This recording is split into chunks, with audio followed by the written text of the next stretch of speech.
On m'a demandé de dire quelques mots sur les risques associés à la technologie blockchain. Alors tout d'abord, qu'est-ce qu'une blockchain? C'est une base de données décentralisée, distribuée sur un réseau pair à pair, dont le fonctionnement est régi par un protocole de consensus entre les acteurs.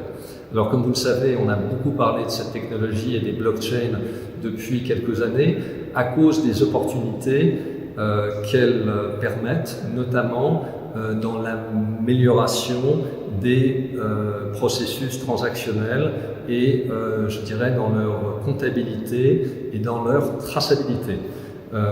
Je tiens à insister là-dessus, une blockchain, ça peut être un réseau pair à pair entre particuliers, mais bien entendu, ça peut également être aussi un réseau pair à pair entre entreprises, soit du même secteur, qui ont à collaborer, soit entre entreprises d'une même chaîne de valeur. Et il s'agit donc de mutualiser l'information qu'on considère mutualisable et donc de rendre les processus transactionnels plus efficients. Qui dit mutualiser entraîne aussi bien entendu un certain nombre de risques et il est absolument indispensable d'avoir une confidentialité sélective entre les acteurs qui sont à la fois des compétiteurs et des coopérants. Les risques de la technologie blockchain, ils sont forcément nombreux. Il y a d'abord les risques, je dirais, d'utilisation, les risques de blanchiment d'argent, d'usage par différents réseaux criminels dont nous avons tous entendu parler, notamment avec le Bitcoin et les différentes crypto-monnaies. Vous savez qu'aujourd'hui on parle plutôt de crypto-actifs. Et puis il y a toute une classe de risques technologiques ou opérationnels liés à l'architecture des systèmes et à leur déploiement. Il y a aussi différents risques réglementaires. On a beaucoup parlé des Initial Coin Offerings qui sévissaient jusqu'à il y a encore quelques mois et dont la réglementation n'était pas encore figée, tant en Amérique qu'en Asie qu'en Europe. Vous savez que la France a fait beaucoup de progrès là-dessus et je crois qu'on peut dire qu'on est d'une certaine manière, on a une pole position sur le sujet et je crois qu'il faut rendre hommage à nos régulateurs.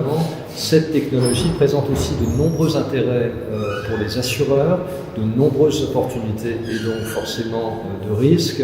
Un concept que je trouve particulièrement intéressant est celui de monnaie dirigée, c'est-à-dire la possibilité de contrôler les paiements et les dédommagements qui sont faits par les assureurs aux sinistrés, mais il y a aussi beaucoup d'autres applications possibles, notamment sur la traçabilité des objets, sur la dématérialisation de ces dédommagements, sur tout ce qu'on appelle les e-constats, etc., la fabrication, si je puis dire, de différentes preuves qui pourront être utilisées par les différentes parties. Il y a encore beaucoup d'autres risques, dont je serais très heureux de parler à l'avenir, soit via une matinale, soit par l'écriture de différents papiers dédiés. En tout cas, je vous souhaite un excellent séminaire et j'espère avoir le plaisir de parler de vive voix avec vous dans un avenir proche. Et je suis très content d'être associé à cette belle aventure de la chaire Alliance avec le Conservatoire national des arts et métiers. Merci.